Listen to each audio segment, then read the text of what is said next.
महिला दक्षता समिति कई वर्षों से लगातार स्लम क्षेत्र झुग्गी झोपड़ियों में रहने वाली महिलाओं को उत्थान के लिए, आजीविका कमाने के लिए, स्लम क्षेत्र में रहने वाले बच्चे जो इधर उधर घूमते हैं उनको शिक्षा देने के लिए कई वर्षों से लगातार काम कर रही हैं।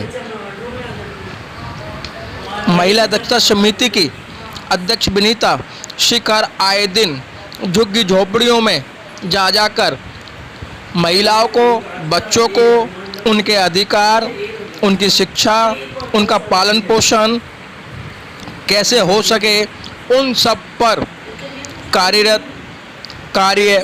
कर रही हैं।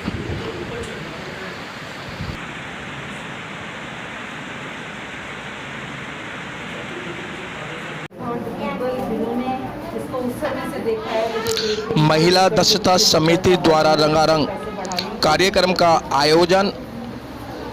आयोजन में आए हुए आगंतुक मुख्य अतिथि का राष्ट्रीय ध्वज लगाकर सम्मान करते हुए महिला दक्षता समिति की अध्यक्ष विनीता शिखर जी स्वयं अतिथियों को राष्ट्रीय ध्वज तिरंगा लगाकर सम्मान करते हुए और बाल शिक्षा केंद्र D114 डॉक्टर अंबेडकर कॉलोनी, अंधेरिया मोड़, छतरपुर, नई दिल्ली में बाल शिक्षा केंद्र के शुभारंभ उद्घाटन पर सभी को बधाई लेते हुए श्रम क्षेत्र के बच्चों व महिलाओं को जागरूक करते हुए वर्षों से दक्षता महिला समिति महिलाओं के लिए, बच्चों के लिए कार्यरत है। हमारे मेंबर्स, प्राइम मेंबर्स, मैं आज सबको अपनी तरफ सबको अपना नमन करती हूँ। शमा जी, कमला जी, सतीश सूद जी, चंद्रप्रभा जी, सभी हॉरिपा इंडिया के मेंबर्स, हमारी महिला दक्षता समिति की सारी मेंबर्स और ये सारे प्यारे बच्चों, आज हमारा 75वां स्वतंत्रता दिवस है और इसकी सबको बहुत बहुत शुभकामनाएं। हमने कल भी मनाया था और हम आज भी मनाएंगे। सारे पूर्व प्रेसिडेंट्स हमारे जो सुशीला नैयर जी, प्रमिला धनवंतरे जी, सुमन कृष्णकांत जी, जिन्होंने नारियों के उत्थान के लिए इस संस्था द्वारा महत्वपूर्ण योगदान दिया, इनके दिखाए मार्ग से आज हम नारी उत्थान के साथ बाल शिक्षा केंद्र एवं अनेक सामाजिक कार्यों को दिशा देने में सक्षम हो पाए हैं। आज हमें अपने विचार प्रस्तुत करने की स्वतंत्रता है। स्वतंत्रता वही है जो हम अंदर से महसूस कर सके। निर्णय लेने की स्वतंत्रता, आज बेटी को पढ़ाई की स्वतंत्रता है। बच्चे स्वतंत्र रूप से अपनी पढ़ाई के साथ साथ अपने हुनर में भी आगे बढ़ रहे हैं, जैसे खेल कूद और प्रतियोगिताएं। अपनी रुचि के अनुसार वो कैरियर बनाने की स्वतंत्रता पा रहे हैं। यह आज की जरूरत है। हर बच्चे के आधार को मजबूत किया जाए जो शिक्षा से ही प्राप्त हो सकता है। शिक्षा के माध्यम से आपकी सोच, आपके कर्म और विचारों पर अच्छा असर पड़ता है और यही बच्चे आगे चलकर अच्छे नागरिक बनते हैं और भविष्य में देश की प्रगति और समाज के उत्थान में महत्वपूर्ण भूमिका निभाते हैं। हमारी समिति बाल शिक्षा को प्रोत्साहित करने के लिए पिछले 21 साल से प्रयत्न कर रही है। मैं आभारी हूँ हॉरिपा इंडिया ग्रुप की, जिन्होंने हमें इस क्षेत्र में समर्थन दिया, सहयोग दिया, जिसके कारण से बच्चों को इस बाल शिक्षा केंद्र को हम नया रूप दे सके। हम इन बच्चों को अच्छे विचार, मॉरल वैल्यू सिखाते हैं। एक साथ मिलकर एक दूसरे का आदर करना, जाति, धर्म, भेदभाव, रंग रूप से ऊपर उठकर प्रेम सद्भावना के साथ रहना,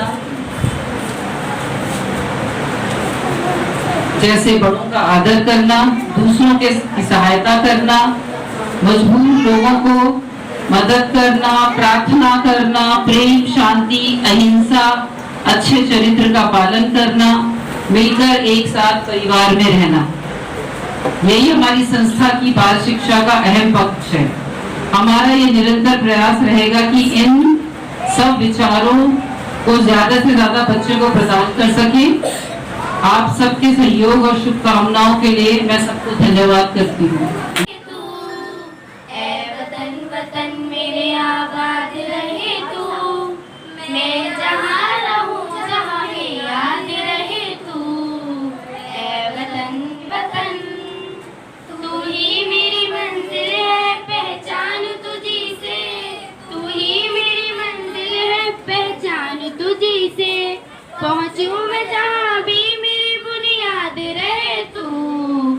ऐ वतन मेरे वतन, वतन मेरे वतन। इस लंबे विकास यात्रा में ये जो पड़ाव आया है और जिसमें विनीता जी ने इतने उत्साह से भाग लिया है और इस स्थिति में और इस स्टेज पर पहुंचाया है, सबसे पहले तो मैं विनीता को साधुवाद देना चाहूँगी। और मैं चाहूँगी कि वो हमेशा हमेशा इस कार्य में लगी रहे, ईमानदारी से और इच्छा से, और अपनी इच्छा शक्ति को बढ़ाते हुए जितना वो कर सकती है करती है। बहुत लंबी बात नहीं कहूँगी, हम लोग तो बहुत पुराने, मैं तो खैर बहुत पुरानी नहीं हूँ, और हम सतीश जी बहुत पुरानी है, चंद्रमा जी मुझसे बहुत पहले आई है, परंतु फिर भी मैंने महिला दक्षता समिति का वो पड़ाव देखा है जिसमें कुछ और सदस्य थे जो अब नहीं है, किन्हीं भी कारणों। मैं लंबी बात नहीं कहूँगी, पर मुझे लग रहा है कि मुझे उत्साह मिल रहा है, उत्साह महिला दक्षता समिति के लिए मिल रहा है कि हमारे पास ऐसे ऐसे कार्यकर्ता अभी भी हैं और बन रहे हैं, जैसी विनीता है। मैं बच्चों को लिए एक संदेश छोटा सा देना चाहूँगी, तो मेरे मन में बार बार आ रहा है। आप लोग बच्चों मेरे को ध्यान से सुनना, आप जो मैं कहना चाह रही हूँ। बहुत सी बातें जो आप नहीं समझ रहे हो, स्वतंत्रता आंदोलन के बारे में आपको बहुत कुछ पता भी नहीं है और आप नहीं जानते हो, अभी इतनी उम्र है आपकी कि अभी पूरा नहीं जानते, उससे हमें कोई शिकायत नहीं। पर एक बात अपना याद रखना कि आप बच्चे पढ़ने आते हो, बच्चे यहाँ पर सीखते हो, आपकी मम्मी अगर आपको 2 रुपए दे और 1 रुपए का खाना आपने कुछ खाया और 1 बचा लिया, तो कभी भी अपने दोस्त का, अपने मित्र का, अपने बराबर में बैठे वाले बच्चे का उठाना।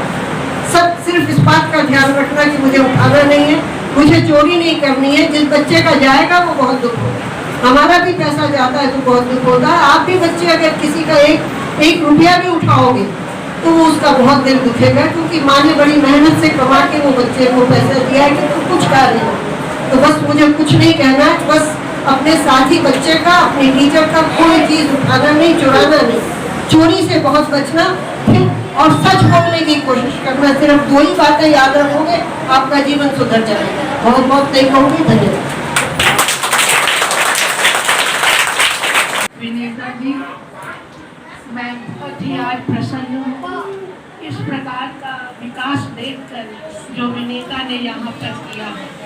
तो आप लोगों की पढ़ाई के लिए इतने सुंदर कमरे की व्यवस्था की है और आपका पूरी तरह से ध्यान रख रही है, खाने पीने से लेकर के आपकी शिक्षा। ये बहुत बहुत बड़ी उपलब्धि है और बच्चों ये आसान काम नहीं है। इसके लिए विनीता जी को और क्षमा जी का पूरा परिवार उनके साथ लगा रहता है। ये साधारण काम नहीं है, इसमें समय भी लगता है और बहुत पैसा भी लगता है।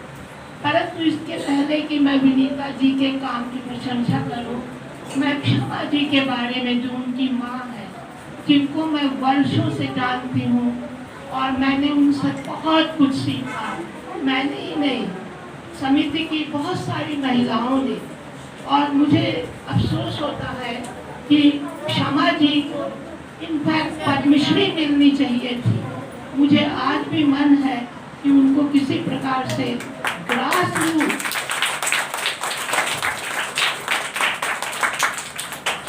क्योंकि क्षमा जी ने जो काम किया है, अगर आप उसके बारे में बच्चों सुनोगे तो आपको बहुत कुछ सीखने को मिलेगा, हमारी मेंबर्स को भी। जब बाढ़ आती थी, जब भूकंप आता था, चाहे वो गुजरात में हो, चाहे कोई विपत्ति उत्तर प्रदेश में आई हो, क्षमा जी इतनी बहादुर थी कि वो ट्रक लेकर, कपड़े लेकर, सामान लेकर जाया करती थी।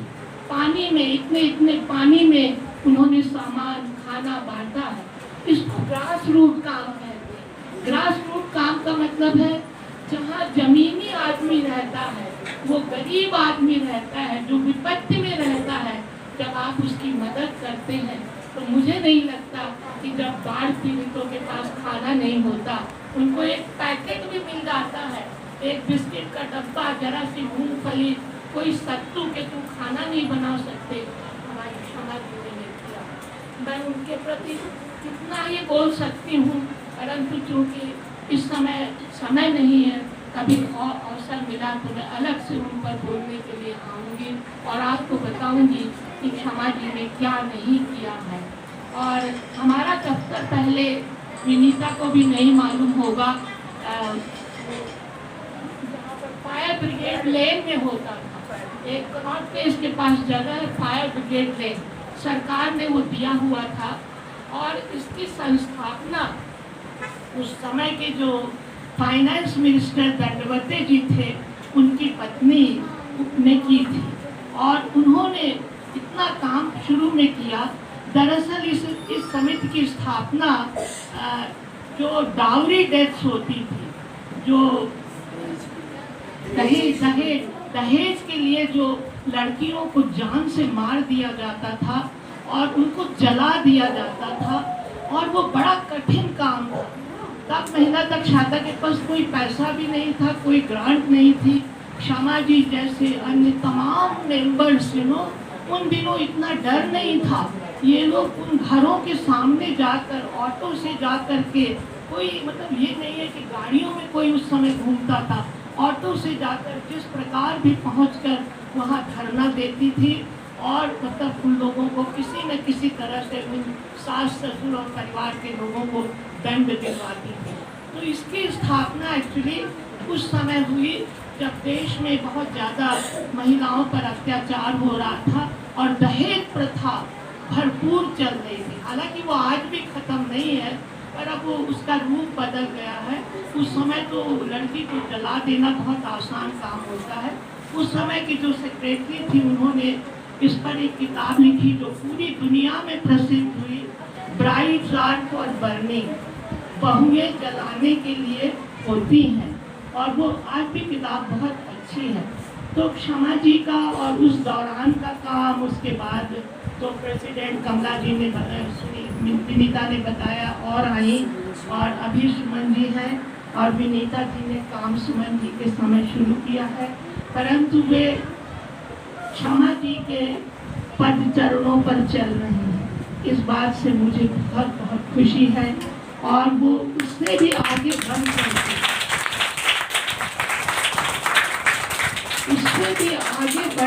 बढ़ चढ़ कर मैं जब से आई हूँ इस कमरे की सुंदरता देख रही हूँ कि कितने बच्चों को ऐसे सुंदर कमरे में बैठकर पढ़ने का सौभाग्य प्राप्त होता होगा। आज हमारे इवन बहुत अच्छे अच्छे स्कूल के पास ऐसा कमरा नहीं है। बच्चों को इतना कुछ नहीं मिलता जो आप सबको मिल रहा है। आप बहुत सौभाग्यशाली हैं कि आप विनीता जी के स्कूल में पढ़ते हैं। आज स्वतंत्रता दिवस है बच्चों, आज बहुत बहुत शुभ दिन है। हम 75वां साल मना रहे हैं, आप लोगों ने कल भी मनाया, आज भी। परंतु स्वतंत्रता ये है कि हमारे देश में सबके पास खाना हो, सबके पास कपड़ा हो, सब सहयोग से रहें। हम सबको उसी दिशा में काम करना है, और आप सब जो बड़े हो रहे हैं और आगे बढ़कर भारत के अच्छे से अच्छे सिटीजन बनने की कोशिश करें और देश के लिए काम करें। मैं अपना भाषण 2 लाइनों से ख़त्म करना चाहती हूँ। आशा है आप लोग उसको पढ़ेंगे। एक कवि है प्रसून जोशी, जिन्होंने भारत नाम की एक कविता लिखी है जो कि बहुत ही अद्भुत है। मैं 2 लाइनें सुनाऊंगी। देश से तो हर पल ये कहना चाहिए, देश से है प्यार तो हर पल ये कहना चाहिए, मैं रहूं या ना रहूं भारत ये रहना चाहिए। इससे भी अच्छी है, मेरी नस नस काट कर दो, मेरी नस नस काट दो और बनाओ एक सितार, राग भारत उसमें छेड़ो, मेरी नस नस काट दो और बनाओ एक सितार, राग भारत उसमें छेड़ो, झनझनाओ बार बार, मैं रहूं या ना रहूं भारत ये रहना चाहिए, हर पल ये कहना चाहिए, आपकी आंखों से झलकना चाहिए। ये शुरुआत इसीलिए की गई थी क्योंकि यहाँ पर पीछे हमारे स्लम में बहुत सारे वीकर सोसाइटी के बच्चे थे जो कि गवर्नमेंट स्कूल में तो चले जाते थे लेकिन आने के बाद उनसे होमवर्क नहीं किया जाता था। वो अक्सर यहाँ सड़क पे घूमते घूमते रहते थे, तो हम लोग अक्सर उनसे पूछते थे कि बच्चे तुम लोग पढ़ते क्यों नहीं हो? कहते स्कूल से आने के बाद हमें पता ही नहीं क्या पढ़ना है। और आप बिलीव नहीं करेंगे, जब हमने 6th क्लास के 4th क्लास के बच्चों को पढ़ाना शुरू करा, ट्यूशन देना शुरू करा, जो कि इनिशिएटिव सुमन जी और शमा जी ने शुरू किया था। नीम के पेड़ के नीचे चटाई बिछा के इन बच्चों को पढ़ाया जाता था। 1997-98 से शुरू हुआ था ये। और उस समय हम लोगों ने एक टीचर रखी थी, कुल मात्र हम उन्हें दिया करते थे 2000 रुपया या 1000 कुछ।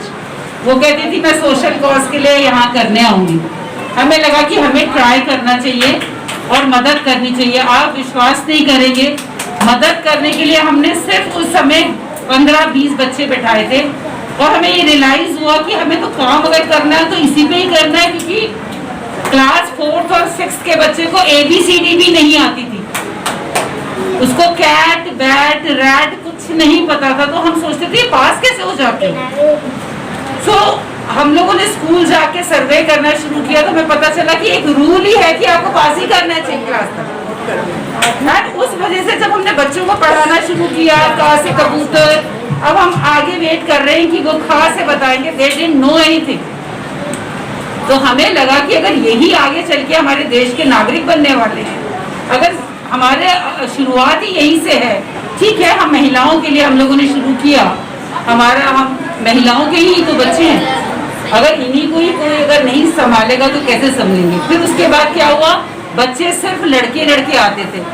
आप विश्वास नहीं करेंगे कैसे हम लोगों ने जा जाके घरों में घुस घुस के उनकी बेटियों को निकाला, बाल शिक्षा केंद्र में रिक्वेस्ट किया कि प्लीज आप भेजिए। जैसे ही लड़की 10 साल की हो गई, पढ़ाई बंद, चौका शुरू, किचन शुरू। वो तो अभी भी ये बात हम बता रहे हैं तब की, अभी 20 साल में भी यही हाल है।